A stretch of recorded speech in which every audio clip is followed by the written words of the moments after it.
All right, welcome to our practice. I'm going to adjust so you can, so it's not crooked. Today's practice is a yin practice. I am going to be turning my microphone off in between poses. So listen in for those transitions. We're holding a little longer and we will need a strap, maybe some blocks or something, a strap of sorts. It could be a belt, it could be a scarf, whatever you have at home. And then a blanket or a towel or something of that sort. You may see me get up and move around a little bit in between poses when I'm not making sounds. It's because I've got my son here, Ezra. He's in his stroller, so I'm going to be sort of playing with him in between, but each of these poses is about 3 to 5 minutes, maybe even longer, depending on what it is. So I'll be turning this on and off. You'll hear me, I'll cut in and out. Hopefully this will work out. So we're doing our best to make this happen. So let's have fun with this. Well, my name is Ashley, by the way, so welcome to our practice. We're gonna start lying on our backs. So find a little openness. So you can lay on a blanket, you can roll it up and place it in between your shoulders or on a pillow or just simply on your back. But while laying on your back, open the knees, lay back, and we're gonna use the same affirmation that I used this morning for this morning's practice. And that was, I am centered. I am centered. All right, so we're gonna just lay back, taking quite a few deep breaths, a few minutes. Stop. A few minutes here. Right, so sit back, I am centered.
That was loud.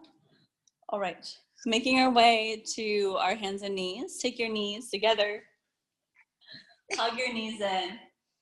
And rock forward and back until you make your way up onto your hands and knees. Taking a couple cat and cow poses, and you can watch if you'd like, and then we're gonna head to child's pose.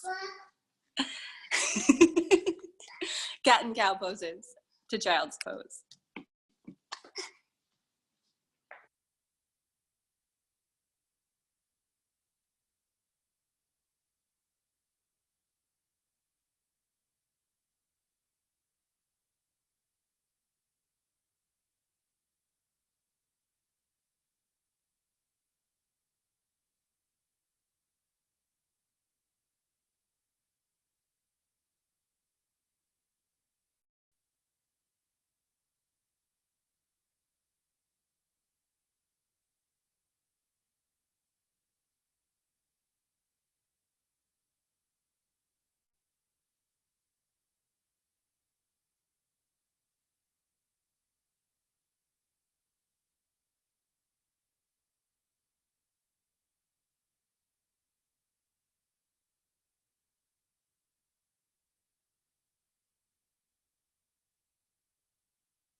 In your child's pose, walk your hands over to the right side off of your mat. And you can place your forehead onto a block or a bolster or the floor or anywhere that feels really comfortable. But we want to get a little bit more side stretch into that left side as you reach those arms, both of them long, even overlap left hand over right hand. We'll stay there for a couple minutes.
All right, switch sides in your child's pose. Walk your hands over to the left side and really relax into that side as you reach through the right hand.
All right, we're gonna bring our hands back to the center and then walk your hands up as we slowly transition into a seated pose. And you can use a blanket to sit on or sit wherever you're comfortable.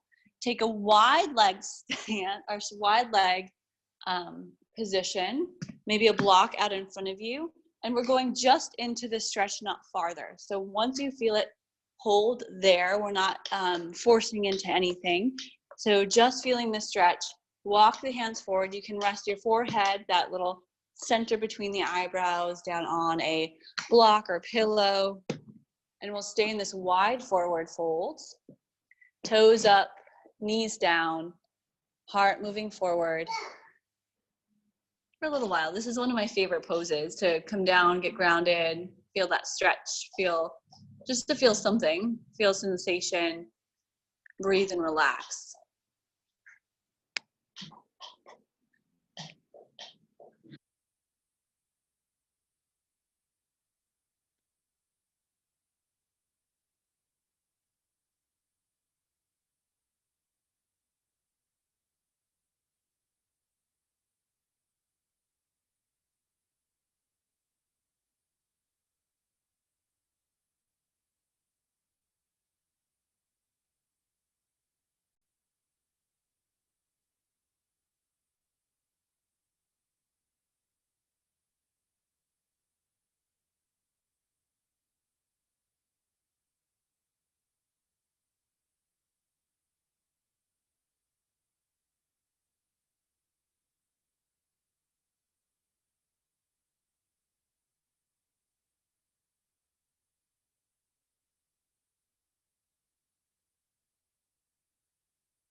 The next shape or pose that we are heading towards from our wide leg forward fold will be rising up, and then pigeon pose or a hip opener of your choice. So it can be seated here. It can be kneeling pigeon pose, but something more passive. So you're bringing your body down and extending the back leg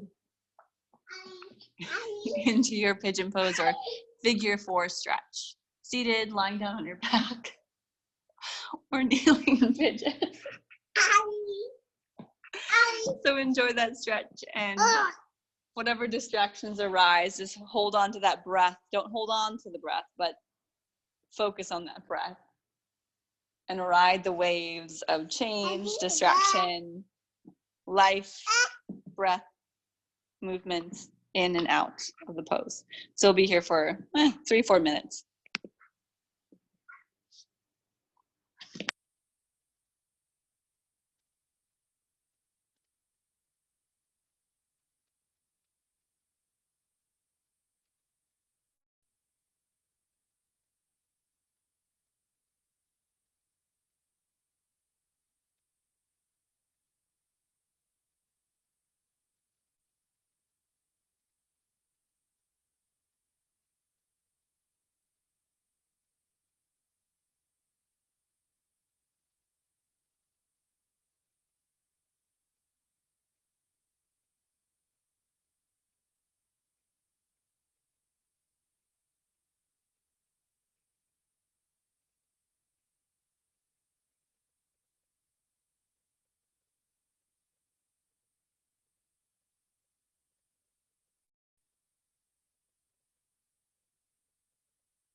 All right, from our pigeon pose, and you can transition into this as however you would like, into a half splits.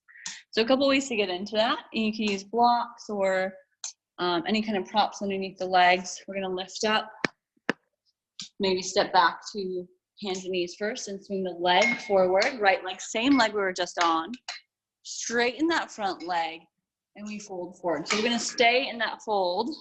I like blocks for my hands or something to lift the floor a little higher for my hands to feel more relaxed, and maybe even my elbows. If it's more comfortable for you to sit back on that left heel, sit there and fold forward.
One more pose with this leg forward.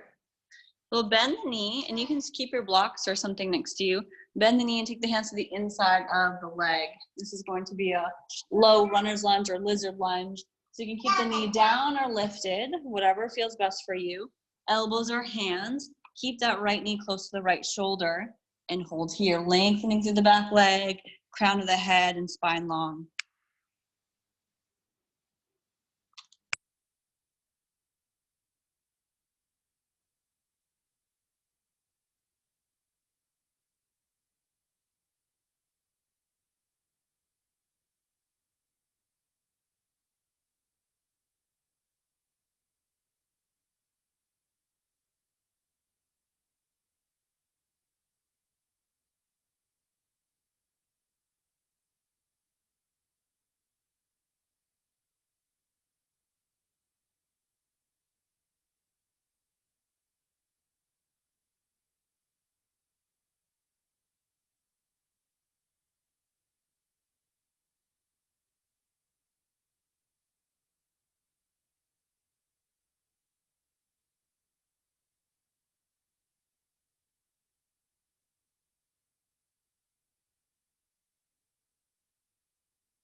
And in between sides, before we switch to pigeon pose on the other side, let's head to a downward facing dog just to pedal the feet, and then making your way to the next side pigeon pose when you feel like you want to.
All right, heading towards half splits. You're gonna lift up, maybe step back to hands and knees. Step the left foot forward. Straighten that front leg. You can sit back on that right heel or keep the hips over using blocks or whatever is comfortable, or you can even use blocks underneath your hamstring. How can I do that? Right here for a little bit of comfort. I think this is comfortable. You might not, but like a 3/4 splits. So half splits or 3/4 splits with a forward fold.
Okay, heading to your low lunge with the hands on the inside of that left leg.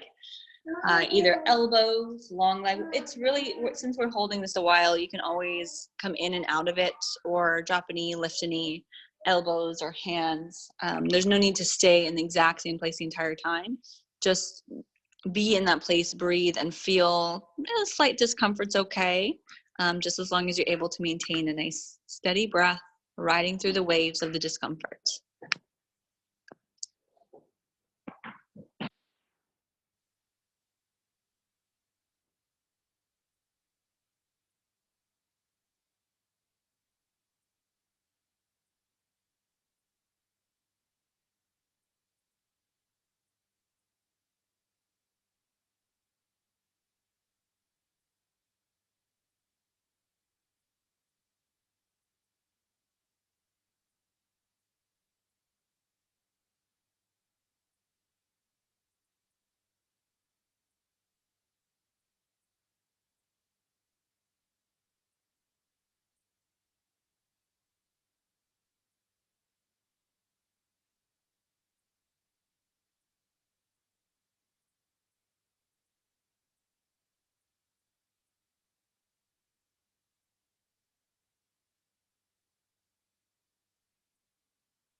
Right, from this low lunge or lizard lunge, step both feet back or knees back. And our next pose, well, first downward facing dog, give it a couple of petals of the feet. And then bring the knees down, and we're going into hero pose, but definitely use a block or a blanket or something underneath you. Take your heels and calves to the outsides of the thighs as the knees are about hip distance. And so we can stay seated. A block to me doesn't feel great, so I'm gonna just sit between my legs. You can lean back. You can place the elbows on the floor or lay all the way back, just depending on how the quads are doing, how the legs are doing, and until you find that gentle sensation of the stretch on the upper legs. The top of the legs where the quads and hip flexors are. A lot of us have been sitting a lot more than probably usual, so getting into these hips, the hamstrings and the hip flexors and quads kind of feel nice. So we'll be here for a little bit.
All right, making your way out, we're heading to downward facing dog. So again, pressing into the elbows, the hands to lift up. The counter pose is just that down dog or stretching out of the hamstrings. We've got one more pose that has right and left side, and then to our Shavasana. So to come back to a seated pose, and make sure that you have a strap or something to put your hands on or use with your hands. In a wrap, it's cow face pose. So pick a side, any side, one knee over the other. What often helps is lean forward and get the knees to connect before you sit back again. Another little nice hip opener here. And then maybe a strap. Pick a hand. I'm not going to say which hand is better than the other, but the strap, the hand goes over the top, the other hand goes behind the back, and you grab onto that strap. or you might connect the hands. My flexibility in my shoulders just do not allow that typically. So you can stay here for a little while. We're gonna stay with the hands as they are with a little lean forward for a little bit. And then as it feels and starts to feel a little uncomfortable in the upper body, then we fold forward. So we spend a minute or so with the arms as they are, giving us a nice little shoulder stretch. As you lean forward, tilting the belly and the heart forward, keeping the sit bones grounded for the feeling of the hips. And then when you're ready and feel the need to, release the hands and just fold forward. And then I'll tell you when to come out of the side.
All right, let's go ahead and switch sides. So if you haven't already, let's lift up. Switch the crossing of the legs. There's a couple ways you could do it. You could just flip-flop, or like sort of the twisty spinny move. You roll to one side, with whatever side that is, and you spin around, spin around, spin around until you sit down and your knees are connected in the other direction. Or you can just flip-flop them. So we lean forward, get those knees connected. If they don't connect, that's okay. We can come to a regular seated cross-legged pose or one-legged front, whatever feels best for your legs. And then the opposite arm goes over top, other hand goes behind. This one's my more challenging side, so I'll need more slack on the strap. With the cow face arms, one arm over top. You could also just work a tricep stretch. That works too. So we'll get into that tall seated posture. Sit and root down through the sit bones, those little bony, not muscles, bony points on the base where you feel when you're riding a bicycle. So you sit down through that. Feet are kind of flexed. They're not flat on the ground though, so the knees are drawing together. Sit tall, one arm over, one arm under, lean forward. And then when the arms don't feel like they want to stay up there anymore, let them go.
All right, as we come out of this, we're going to lift up, unwind the legs, give it a little butterfly, knees open, little movement through that, through the legs, just to reset. And we're going to end our practice. You have a couple options, of course. You can always do what you please, but I hope you stick around for at least a little bit of a shavasana or legs up the wall or something that's relaxing. So, for example, I have a chair here, which actually could feel really nice. If you have a chair, you can use that. Just to place your knees up, feet up, calves on the chair. They can help to elevate the legs and just feel more relaxed. You can place your legs against an actual wall, or as we end, maybe the knees open or legs extended in Shavasana. So we'll spend about 5 minutes here or so, and then I will guide us out, maybe 5 to 8 minutes, guide us out into our final closing, and this is where we'll end. But right here, enjoy a time of relaxation, silence. Maybe if there's some animals around you or even some kids, that's okay. Just let them be as long as they're doing well, and enjoy some relaxation. Shavasana. I am centered. That is our theme of the day. I am centered.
All right, starting to take a deep breath in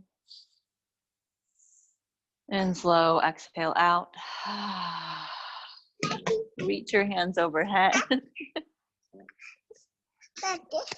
Would you like to guide them out of Shavasana? Yeah. Tell them to reach overhead and then roll to your side. There you go. Roll to your side. Bend your knees. And coming up to a seated pose. Seated pose.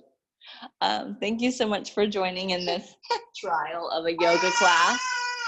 It's been very fun. Sorry about that. But take a deep breath in. This is real life here. And then exhale, hands together at your hearts.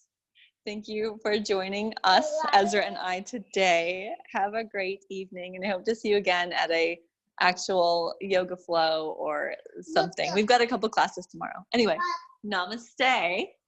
Namaste. Lang is teaching tomorrow at 9:30, and I am doing 6 p.m. Pacific time. If anyone is still left on this. Thanks for trying this out with me. Done. Record.